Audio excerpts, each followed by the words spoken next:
বিভা জাহান্নামও বটে, বিভা জান্নাতও বটে, বিভা জাহান্নামও বটে, বিভা জান্নাতও বটে। ভালো স্ত্রী না হলে আপনি সেখান থেকে সুবিধা ভোগ করতে পারবেন না, এটাই চূড়ান্ত।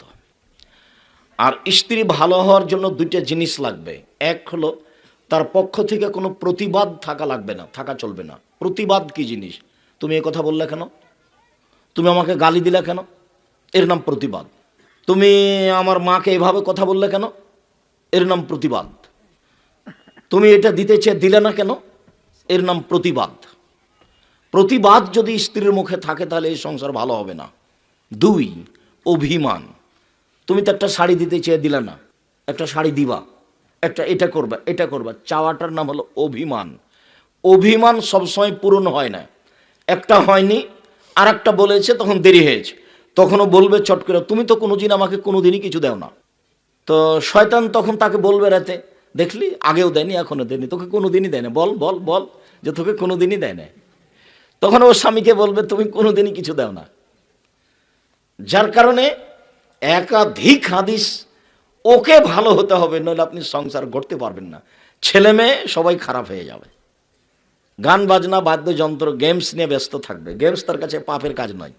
আপনার বউ ছেলের হাতে মোবাইল দিয়ে গেমস খেলতে লাগিয়ে দিয়ে ও আর এক টিভি দেখছে, না হলে কারোর সাথে গল্প করছে। স্বামী বাড়িতে নাই, এ সময় প্রেমের গল্প করছে। অথচ রাসূল সাল্লাল্লাহু আলাইহি সাল্লাম বলছেন, মাল্লাই বা বেনারদেশির ফাকাদ আদখালা ইয়াদাহু ফি দামি খিনজির।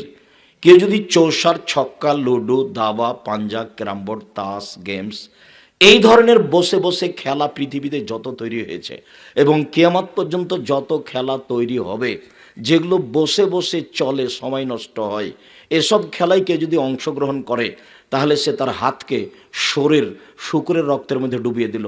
হাদিস বুখারী, মুসলিম। এ কথা মুহাম্মদ সাল্লাল্লাহু আলাইহি ওয়াসাল্লাম বলেন। অথচ আপনার মেয়েও গেমস খেলছে, আপনার ছেলেও খেলছে, আপনার বউ বলছে খেল, তোরা এখানে দু ভাই মিলে খেলা দুই, আর আমি একটু কাজ করি, গল্প করছে ও মোবাইলে আর একজনের সাথে। স্বভাবই খারাপ। সংসারও তো সহজ। দেখেন আপনি, এই ছেলে, এখনো ওই যে ডান দিকে কেউ কিন্তু দাঁড়িয়ে থাকতে পারবে না, চেয়ারম্যান সাহেব, প্রয়োজনে আপনি নিজে যান। জি, আপনারা লোক কন্ট্রোল করেন। এ তো থাকার তো আমি সহজ মনে করি না, এটা কেমন কথা? সম্মানিত দিনী ভাই বোন, কিছুক্ষণ অপেক্ষা করেন, বসে অপেক্ষা করেন। আমরা আলোচনা খুব তাড়াতাড়ি শেষ করব ইনশাআল্লাহ। তো রাসূল সাল্লাল্লাহু আলাইহি সাল্লাম বললেন যে ধার্মিক মেয়েকে বিবাহ করো, এটা এক। ধার্মিক মেয়েকে বিবাহ করো। তাহলে কিছুক্ষণ ভালো মেয়ের কথা বলি। ভালো মেয়ে কারা? এখানে তো এক বুখারী মুসলিমের হাদিসে আসলো যে ধার্মিক মেয়েকে। চলেন, আব্দুল্লাহ ইবনে আমর রাদিয়াল্লাহু তাআলা আনহু বলেন, রাসূল সাল্লাল্লাহু আলাইহি সাল্লাম বলেছেন, আদ-দুনিয়া কুল্লুহা মাতা ও খায়রু মাতাঈদ দুনিয়াল মারাতু সলিহা। সারা পৃথিবী সম্পদ, আর সবচেয়ে উত্তম সম্পদ হলো ভালো স্ত্রী। এবার বুঝেন তো কি জিনিস স্ত্রী? বোঝা যায়নি। আদ-দুনিয়া কুল্লুহা মাতা, আল্লাহ নবী বলছেন পুরো পৃথিবী সম্পদ, টাকা পয়সা, আর পৃথিবীর সবচেয়ে উত্তম সম্পদ হলো ভালো স্ত্রী। তাহলে পৃথিবীতে সম্পদ হিসাবে সবচেয়ে ভালো সম্পদ কি? স্ত্রী। ও যদি ভালো না হয় তাহলে আপনার সংসার ভালো হবে না, এ কথাই ঠিক। আপনি কুলাতেই পারবেন না। ও বলবে একটা, আপনি বলবেন আর একটা, আপনি করবেন একটা, ও করবে আর একটা, বুদ্ধিও কম।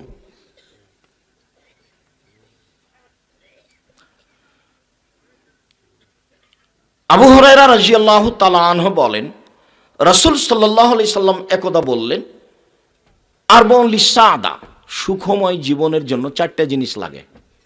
মানুষ যদি সুখ শান্তিতে বাস করতে চায় তাহলে চারটা জিনিস লাগবে, তাহলে তার জীবন সুখময় হবে। এক, আল মারাতুস সলেহা, এক নম্বরে আছে ভালো স্ত্রী। এক, আল মারাতুস সলেহা, ভালো স্ত্রী। দুই, আল জারুস সলে, ভালো প্রতিবেশী। তিন, আল মারকাবুল হানি, একটা ভালো গাড়ি। চার, আল বাইতুল ওয়াসে, প্রশস্ত ঘর। তো এক নম্বরে কি আছে? ভালো স্ত্রী। চলেন, সাওবান রাদিয়াল্লাহু তাআলা আনহু বলেন যে লাউ না আলামো আইউল মালিক খায়রুন লানাত্তাখে যাহু, আমরা যদি জানতাম যে সবচেয়ে উত্তম সম্পদ কোনটা, তাহলে সেটা আমরা গ্রহণ করতাম। আমরা যদি জানতাম যে সবচেয়ে উত্তম সম্পদ কি, তাহলে সেটা আমরা নিতাম। তখন আল্লাহ রসুল বলছেন, শোনো শোনো শোনো, আফজালহু, সম্পদের সবচেয়ে উত্তম সম্পদ লেসানুন যাকির, ওই জিহ্বা, যে জিহ্বা সুবহানাল্লাহ আলহামদুলিল্লাহ আল্লাহু আকবার বলতে পারে। 2, কালবুন শাকির, ওই অন্তর যে অল্পতেই খুশি। ব্যবসা বাণিজ্যে 2000 টাকা লাভ হলেও খুশি, 10,000 টাকা লাভ হলেও খুশি, 200 টাকা লাভ হলেও খুশি, আলহামদুলিল্লাহ। ওই অন্তর হচ্ছে সঞ্চিত সম্পদ। 3, ওয়াজাওজাতুন মুমিনাতুন তুইনুহা আলা দীনিহি, ভালো স্ত্রী যে তার স্বামীকে দ্বীনের উপরে সহযোগিতা করতে পারে। ভালো স্ত্রী যে স্বামীকে দ্বীনের উপরে সহযোগিতা করতে পারে, ভালো কাজে সহযোগিতা করতে পারে। ওরই তো অভিমান মিটে না, তাহলে ভালো কাজে সহযোগিতা করবে কি? ওরই তো অভিমান মিটে না। ওই তো আজকে যেতে চেয়েছে আপনার মাঝিরা বাজারে, আগামীকালকে যেতে চাইবে বগুড়া শহরে, আর সবসময় তার কাছে একটা ভ্যানিটি ব্যাগ থাকে।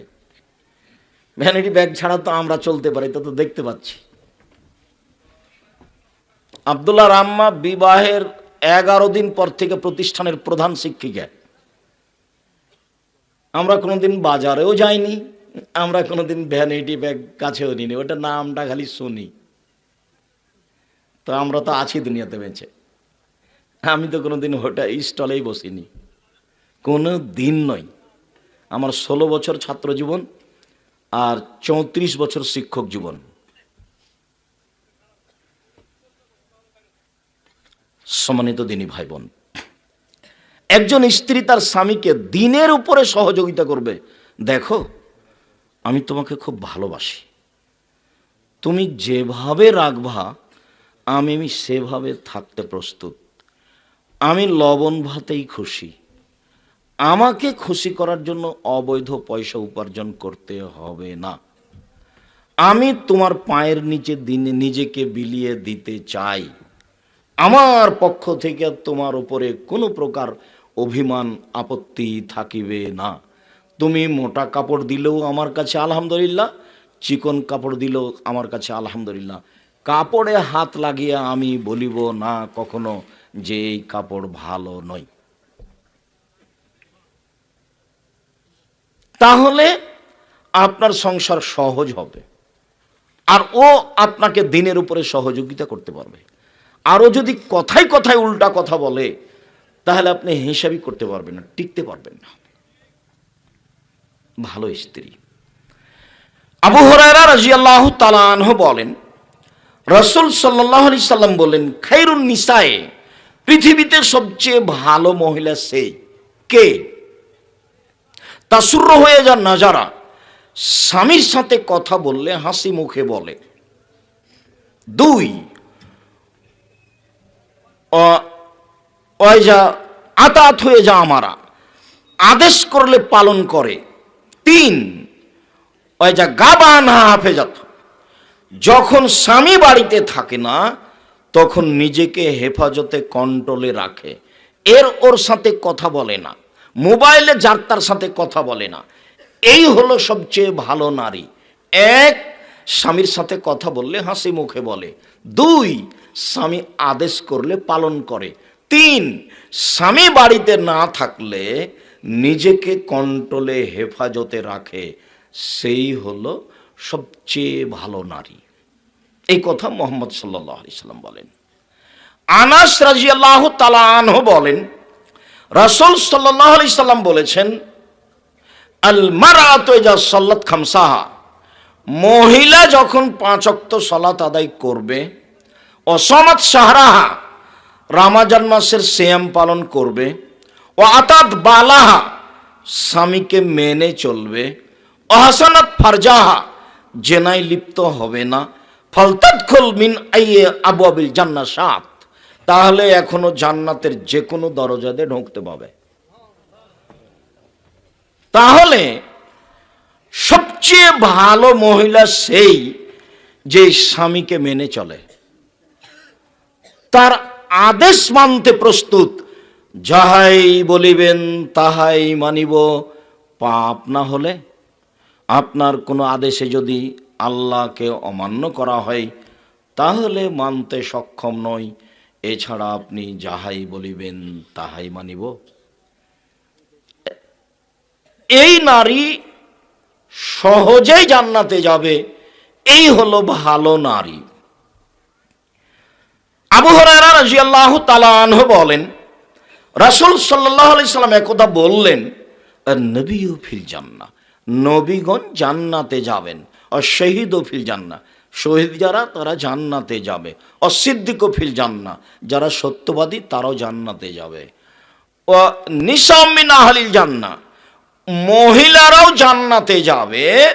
ওই সব মহিলা যাদের স্বামী অসন্তুষ্ট হলে স্বামীর হাত ধরে বলে, যতক্ষণ পর্যন্ত আপনি আমার ওপরে সন্তুষ্ট খুশি না হবেন ততক্ষণ পর্যন্ত আমি কোনো খাদ্য খাবো না। এ হলো জান্নাতি নারী।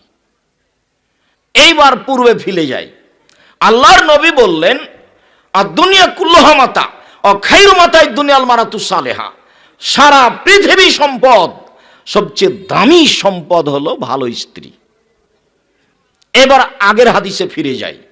আল্লাহ রাসূল বললেন, পুরুষেরা বিবাহ করে চারটে জিনিস দেখে, আমি তোমাদেরকে চারটে বলিনি।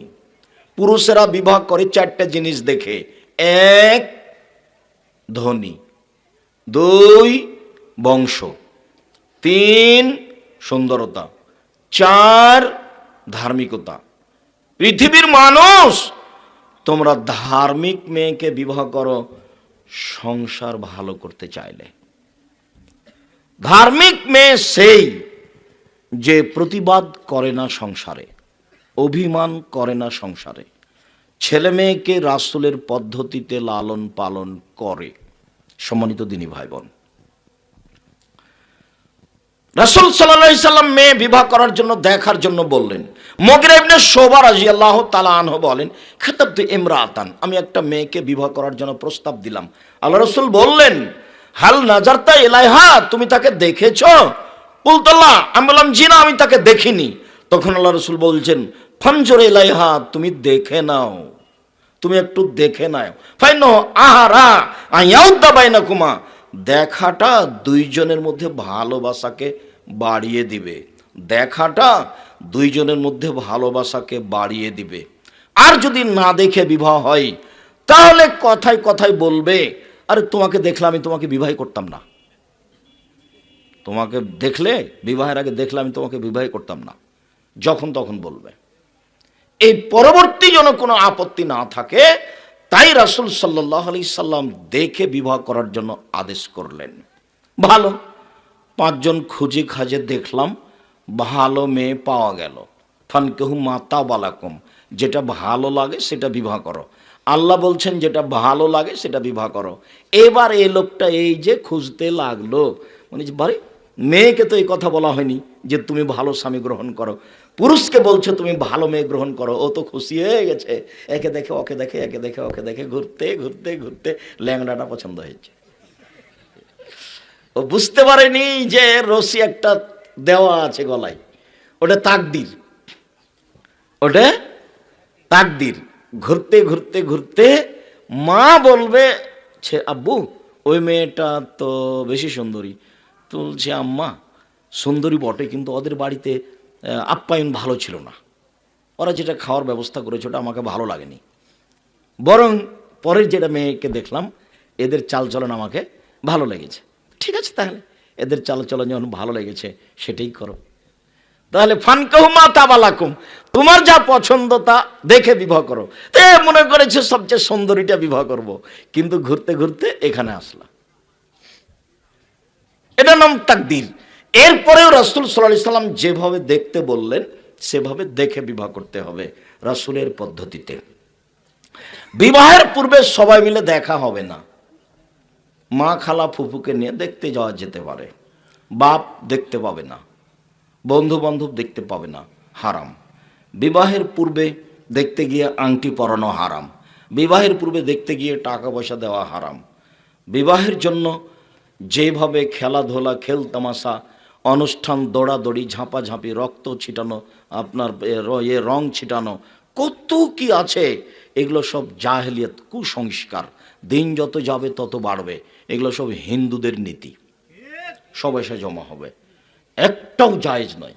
এভাবে গান বাজনা, বাদ্যযন্ত্র, গান বাজনা টোটালি হারাম, অথচ গান বাজনা ছাড়া বিবাহই হচ্ছে না। আর বড় মেয়েদের নাচ, বড় মেয়েদের গীত, কত কি, তার তো কোনো হিসাবই নেই। সব কাপুরুষ, যাদের মেয়েরা ওই বাড়িতে গিয়ে গান বাজনা করে, নাচে, হলুদ মাখায়, এদের বাপ, এদের মা হলো একেবারে কাপুরুষ, একেবারে ঘৃণিত বাপ, একেবারে ঘৃণিত। এরকম বাপকে আমি খুব অন্তর থেকে ঘৃণা করি। ওর কারণে এই পরিবারটা নষ্ট হয়েছে। কেন যাবে? সাথে সাথে বিবাহের পূর্বে কোনো প্রকার অনুষ্ঠান নাই। হলুদ মাখতে হবে এর কোনো বিধান দুনিয়াতে নেই। মাখতে পারে, হলুদ গায়ে দিতে পারে, ওর মা দিবে, ওর খালা দিবে, ওর ফুফু দিবে, ওর বোন দিবে। ওর ভাবি কেন এখানে? ওর চাচাতো বোন কেন এখানে? তাহলে তো সূচনাতেই জেনা। আল্লাহর নবী বলছেন, লা তুবাশিরুল মারআতু আল মারাতা, একজন মহিলা একজন মহিলার গায়ে হাত লাগাতে পারে না। কেন? ফাতানাথা লিজাওজিহা কান্নাহু ইয়ানজুরু ইলাইহা, যদি গায়ে হাত লাগায় তাহলে তার শরীরটা নরম, সাদা না শক্ত এটাও বুঝবে। তখন সে তার স্বামীর সামনে বলবে, তার বাপ ভাইয়ের সামনে বলবে, তখন তার স্বামী তাকে অন্তরের চোখে দেখবে। একটা মেয়েকে অন্তরের চোখে দেখা হারাম। তাহলে একজন মৌলানা সাহেব হাই স্কুলে ছেলে মেয়ে একসাথে বসে পড়ে, সেখানে শিক্ষকতা করতে পারে কি করে? কলেজ তো থাকলোই, এটা হয় না। আবু হুরায়রা রাদিয়াল্লাহু তাআলা আনহু বলেন, রাসূল সাল্লাল্লাহু আলাইহি সাল্লাম বলেছেন, লা ইয়ানজুরুর রাজুলু ইলা আওরাতির রাজুলি, একজন মানুষ একজন মানুষের ঢেকে রাখা অঙ্গ দেখতে পারে না। ওয়ালা তানজুরুল মারাতু ইলা আওরাতিল মারাতে, একজন মহিলা একজন মহিলার ঢেকে রাখা অঙ্গগুলি দেখতে পারে না। ওয়ালা ইফসির রাজুলে রাজুলে ফি সাবিন ওয়াহিদ, একজন পুরুষ আর একজন পুরুষের সাথে এক বিছানে, এক লেপে, এক চাদরে শুইতে পারে না। ওয়ালা তুবজিল মারাতু ইলাল মারাতে ফি সাবিন ওয়াহিদ, একজন মেয়ে আর একজন মেয়ের সাথে এক লেপে, এক বিছানে শুতে পারে না। যার এই হাদিস জাজল্য প্রমাণ করে যে মেয়ে মেয়েতে জেনা করবে, করবে, যেটা এখন বাস্তব হচ্ছে। কিভাবে সেটা পরের কথা, কিন্তু নারী নারী যে জেনা করবে, করে, যার কারণে রাসূল সাল্লাল্লাহু আলাইহি ওয়াসাল্লাম টোটালি নাকাজ করে দিয়েছে। একজন মহিলা আর একজন মহিলার সাথে থাকতে পাবে না, এক বিছানে থাকতে পাবে না, এক কাপড়ে থাকতে পাবে না, এক লেপের নিচে থাকতে পাবে না। হাদিস বুখারী মুসলিম, টোটালি নিষেধ। তাহলে হলুদ মাখাতে পারে কি করে? হলুদ ছাড়াই। মুরব্বীদেরকে নিয়ে বিবাহ করতে যেতে হবে। বিবাহের বৈঠকে কোনো কিছু থাকবে না, কেবলামুখী হয়ে বসতে হবে না। কি হলো? তো আপনারা কথা বলিও না, একজন কাজ করছে ওই নিয়ে যাবে। আচ্ছা, ওকে, একজন নিয়ে যান, একজন ধরে নিয়ে যান, একজন বা দুইজন। সম্মানিত দ্বীনী ভাই বোন, বলছিলাম যে রাসূল সাল্লাল্লাহু আলাইহি সাল্লামের পদ্ধতিতে বিবাহ পড়াবেন। বিবাহের বৈঠকে বরকে কেবলামুখী থাকতে হবে না, মোহর কম বাঁধতে হবে, ফাঁকি দেওয়া মোহর বাঁধতে হবে না। বিবাহ পড়ানোর পরে যেসব পদ্ধতি আছে সেগুলো একটাও জায়েজ নয়। বউ বাড়িতে নিয়ে গিয়ে সেই বাড়িতে বাসর ঘর সাজাতে হবে, এ কথাই ঠিক। বাপ মা সাজাবে, তোমরা ওকে ছাড়লে কেন? অজব কথা, থাকবে কেন? নিয়ে যাও, ও তো বুঝে না।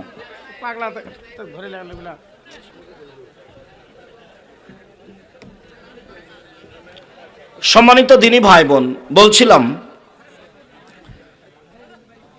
বিবাহ করে স্ত্রী বাড়িতে নিয়ে গিয়ে কোনো প্রকার অনুষ্ঠান হবে না। অনুষ্ঠান হলো বাসর ঘর সাজাতে হবে, এ কথাই ঠিক। বাসর রাতের সকালে অলিমা হতে হবে, এটাই ঠিক। আবু হুরায়রা রাদিয়াল্লাহু তাআলা আনহু বলেন, রাসূল সাল্লাল্লাহু আলাইহি ওয়াসাল্লাম বলেছেন, শাররুত্তমে ইদাল আগনিয়ে ও ইত্রাকুল ফোকারা, সবচেয়ে খারাপ অলিমা ওই খাদ্য যাতে ধনীকে দাওয়াত দেওয়া হয়, গরিবকে ছেড়ে দেওয়া হয়। হাদিস বুখারী মুসলিম। যদি সেখানে প্রতিবেশী গরিব মানুষ দাওয়াত না দেওয়া হয়ে থাকে, শুধু এলাকার ধনী মানুষ দেওয়া হয়ে থাকে, তাহলে ওই খাদ্যকে ড্রেনে ফেলে দিতে হবে, যেটা কুকুর সিরগাল খাবে। কেন? ওটা সবচেয়ে নিকৃষ্ট খাদ্য। তারপরে আর রাসূল বললেন, ওমান তারাকা দাওয়া ফাকাদ আসা আবুল কাসেম, যে ব্যক্তি ওয়ালিমার ব্যবস্থা করলো না, সে আবুল কাসেমের নাফরমানি করলো। সন্তান হলে মুখ মিষ্টি করতে হবে, এর বৈধতা নেই। সন্তান হলে খাতনা করার সময়তে, মুসলমানি দেওয়ার সময়তে অনুষ্ঠান করতে হবে, এর বৈধতা নেই। 7 দিনের দিন আকিকা দিতে হবে, মানুষকে, দেশবাসীকে দাওয়াত দিতে হবে, এর প্রমাণে আল্লাহ নবী কোনো কিছু বলেননি। আল্লাহ নবী বললেন, অলিমা করে না যে সে নাফরমান, অলিমা করবে যার যত টাকা বেশি আছে সে তত বড়। বোঝা গেল না? অলিমা বাসর রাতের পরের দিন হবে, এটাই সুন্নাত। বাসর ঘর সাজাতে হবে, এটাই ঠিক। ওই বিষয়ে আজকের মতো আর বেশি বললাম না। বাসর ঘর সাজাতে হবে, একাধিক সহিহ হাদিস। আদর্শ পরিবার বইটা পড়লে দেখা যাবে বাসর ঘরের কথা। তবে বাসর ঘরের সাথে জড়িত যেই কথাটা, সেটা একটু বলে নিই। বাসর ঘরে ঢুকে স্বামী স্ত্রী প্রথমে 2 রাকাত সালাত আদায় করবেন। স্বামী ইমাম হবে, স্ত্রী মুক্তাদি হবে পিছনে। ইমামতিতে 2 রাকাত সালাত হওয়ার পরে মাথায় হাত দিয়ে বলতে হবে, আল্লাহুম্মা ইন্নী আসআলুকা খাইরাহা ওয়া খাইরা মা জাবালতাহা আলাইহি। হে আল্লাহ, আমি এর কল্যাণ চাচ্ছি, আর তুমি যে কল্যাণ দিয়ে একে সৃষ্টি করেছো সেই কল্যাণ চাচ্ছি। ওয়া উযু বিকা মিন শাররিহা ওয়া শাররি মা জাবালতাহা আলাইহি। হে আল্লাহ, এই স্ত্রীর অকল্যাণ থেকে তোমার কাছে বাঁচতে চাচ্ছি, আর যে ক্ষতি, বেহায়াই, অশ্লীল কাজ দিয়ে সৃষ্টি করা হয়েছে সেখান থেকে তোমার কাছে বাঁচতে চাচ্ছি। এই দোয়া বাসর রাতে মাথায় হাত দিয়ে পড়তে হবে। তারপরের জীবন দাম্পত্য জীবন। ইবনে আব্বাস রাদিয়াল্লাহু তাআলা আনহু বলেন, আল্লাহর নবী বলেছেন, লাউ আন্না আহাদাকুম আইয়াতিয়া আহলাহু, তোমাদের কোনো ব্যক্তি যদি তার স্ত্রীর নিকটে যায়, ফাকালা, তারপর সে যদি বলে, আল্লাহুম্মা জান্নিবনা শাইতানা, হে আল্লাহ তুমি আমাকে আর আমার স্ত্রীকে শয়তান থেকে বাঁচাও। অজান্নিবি শয়তানা মা রাযাক্তানা, আর আমাদের 2 জনের মিলনে যে সন্তান দিবা, এই সন্তানকে শয়তান থেকে বাঁচাও। এখন আল্লাহ রাসূল বলছেন যে, ই ইউকাদ্দারু বাইনাহুমা যালিকা লাইজুরহু শয়তান আবাদা, এখন যদি তাদের কোনো সন্তান পেটে আসে, শয়তান এই সন্তানের কোনো ক্ষতি করতে পারবে না। তাহলে বাসর রাতে যদি মাথায় হাত দিয়ে এই দোয়া না হয়, মিলনে যদি এই দোয়া না হয়, তাহলে ওই ছেলে অন্যায় অবিচার করবে, লুটতরাজ করবে, জেনাচুরি করবে, পড়াশোনা করবে না, গান বাজনায় মত্ত থাকবে, 2 কানে ইয়ারফোন লাগা থাকবে, এটাই ঠিক। কেন? হাদিস তো বুখারী মুসলিম। এখন তো ওই বাচ্চার উপরে শয়তান লেগে আছে। আবার বাক্যটা অনুবাদ করি।